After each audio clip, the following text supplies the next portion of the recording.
असल सरकार को खरीदनी चाहिए। वहीं आज आपको विशेष रूप से इसलिए आमंत्रित किया है, मेरे से भी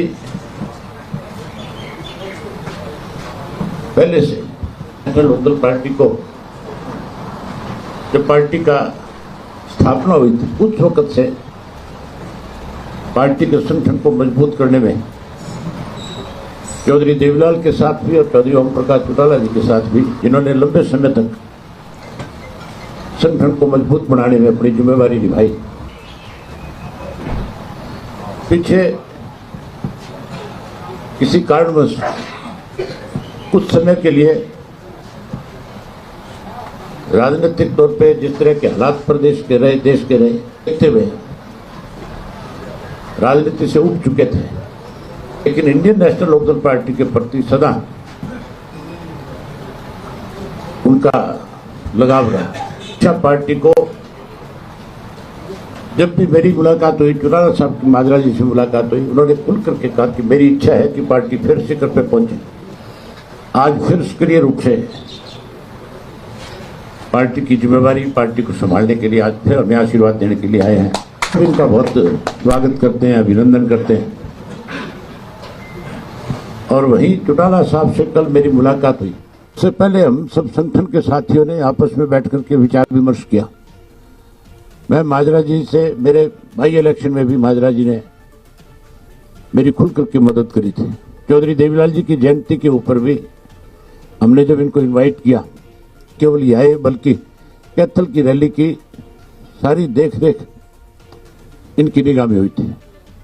और हम सब साथियों ने जब बैठ करके आपस में विचार विमर्श किया तो सबकी एक इच्छा थी, हमारी नहीं बल्कि पार्टी के, हमारे पूरे प्रदेश के जितने भी कार्यकर्ता और पदाधिकारी हैं, उन सब की एक इच्छा थी कि माजरा जी को फिर से बड़ी जिम्मेवारी पार्टी में सौंपी जाए, इस संगठन को और ज्यादा मजबूती से आगे बढ़ाया जाए।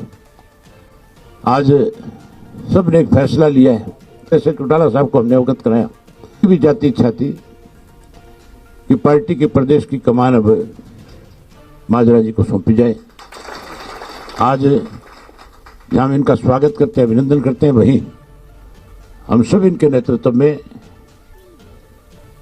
पार्टी के संगठन को मजबूत करने के लिए काम करेंगे। बाकी सारी बातें तो माजरा जी सब हम आपसे कहेंगे। मैं ये नहीं कहूंगा कि कोई इनकी घर वापसी है, आज ये पार्टी में नए सिरे से शामिल हुए, ये हमेशा पार्टी के साथ रहे।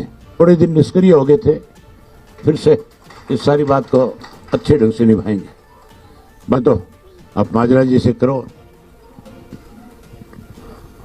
भगत है, जमाना चौधरी देवीलाल का था और न्याय युद्ध था, राजीव लोंगोवाल समझौता हुआ, उसके खिलाफ भी सक्रिय भूमिका निभाई। चौधरी देवीलाल 1982 में बहुमत लेकर के आए और उनकी सरकार नहीं बनने दी, तब भी एक बड़ा झटका था। तब भी हम चंडीगढ़ में बहुत बड़ा प्रदर्शन करते रहे और एक भी ना सुनी। और उसके बाद हम लगातार, चाहे कोई भी आंदोलन रहा, कोई जलसा रहा, कोई एक्शन रहा, उसमें लगे रहे। चौधरी ओम प्रकाश चौटाला जी के साथ, देवीलाल जी के साथ, और बढ़ चढ़ करके काम किया। ये ठीक है, परिवार में भी कुछ मतभेद हो जाते हैं। समय के लिए 2-3 महीने के लिए ऐसा हुआ कि वो मतभेद हुए और अभय सिंह चौटाला ने ये चैलेंज कर दिया था कि काले किसानों के कानून जो आए हैं, जिसमें एमएसपी नहीं रहेगा, अत्यधिक भंडारण की इजाज़त बड़ी कंपनियों को दे दी और भू के मालिक बड़ी कंपनियां हो जाएंगी।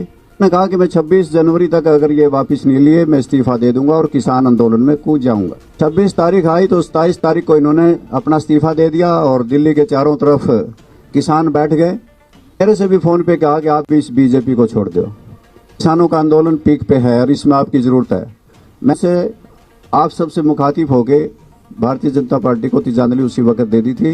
हमने पूर्व विधायकों ने स्वर्गीय श्री नफे सिंह राठी की अध्यक्षता में सब ने मिल करके कोई 150-200 जा करके दिल्ली के बैठे किसानों को समर्थन दे करके आए और उस किसान आंदोलन में भी अपनी भूमिका निभाई। साथियों, आज कुछ ऐसे बातें हैं कि सरकार के कुछ दावे इस प्रकार के हैं हमारी पारदर्शी सरकार है। 32 से 42 पेपर भेज दिए जाते हैं और फिर ये कह देते हैं कि हमारी सरकार पारदर्शी है। 235 कोऑपरेटिव बैंक में लगा दिए जाते हैं के घर से, और हमारे वहाँ के विधायक पर्चा दर्ज कराते हैं पुंडरीके कि मेरे बेटे से पैसे ले लिए। समर्थन भी भारतीय जनता पार्टी को है। और इसी प्रकार से हमारे नौजवान बाहर जा रहे हैं, विदेशों में जा रहे हैं। दे के फौज थी उसमें भी अग्निवीर कर दिए। और इन्होंने ये कहा विशेष तौर से कि किसान के लिए हम आमदनी दुगनी कर देंगे। ना दुगनी हुई, ना स्वामीनाथन योग की रिपोर्ट लागू हो उसकी, ना एमएसपी का कानून बना, और जीएसटी भी किसानों पर ही ज्यादा थोपा गया। और ट्यूबवेल के कनेक्शन लेने के लिए भी एक जटिल प्रक्रिया बनाई, जिसके वजह से ये किसान बहुत दुखी है, जवान दुखी है। और सत्य हम पारदर्शी हैं। इस देश में चुनावी बॉन्ड का कितना बड़ा महा घोटाला हुआ है। या तो ईडी का डर दिखा के, या आगे उद्योग स्थापित करने के लिए, धंधे देने के लिए, ठेके देने के लिए इतना चंदा इकट्ठा किया गया। चुनावी बॉन्ड का बहुत बड़ा घोटाला आज भारतीय जनता पार्टी ने। और हर जिले में 5 सितारा दफ्तर बने, वो कहां से बने? ये बातें जो लगती हैं कि कहते हैं कि हम 400 पार करेंगे, मतलब तुमने ईवीएम मशीन को पहले से सेट किया हुआ है। किस प्रकार से कि इनके ऊपर भी प्रश्न चिन्ह लग रहा है कि वीवी, तो ये खामोश हैं, परंतु इसकी पैरवी जरूर करते हैं कि 400 पार करेंगे। ये हरियाणा में भी दावा किया था कि 75 पार करेंगे। 50 हारे थे, 40 जीते थे। परिस्थितियों को मद्देनजर रखते हुए कि हरियाणा प्रदेश में कोई व्यवस्था नहीं बदली। हाँ, तो एसवाईएल का पानी आज क्या? एसवाईएल का प्रस्ताव सबसे पहले सारे समझौते रद्द करने वाली पार्टी कांग्रेस है। और इसी प्रकार से एक पार्टी और हमारे हरियाणा प्रदेश में आई, उनकी आप पार्टी की गवर्नमेंट पंजाब में बनी। हरियाणा, उन्होंने पंजाब की विधानसभा में पहला रेजोल्यूशन ये पास किया कि हम एसवाईएल का पानी हरियाणा को नहीं दे सकते, जो भगवत मान की सरकार बनी है। इसी प्रकार हमारे हरियाणा में जहाँ एसवाईएल सूखी है, वहीं पे हांसी बुटाना नहर भी सूखी पड़ी है। ये लोग कहते हैं कि हमने एक समझौता, जमुना जल समझौता 1994 में हुआ था। कहते हैं कि हमने राजस्थान को पानी जमुना का देने का समझौता भारतीय जनता पार्टी की सरकार ने किया।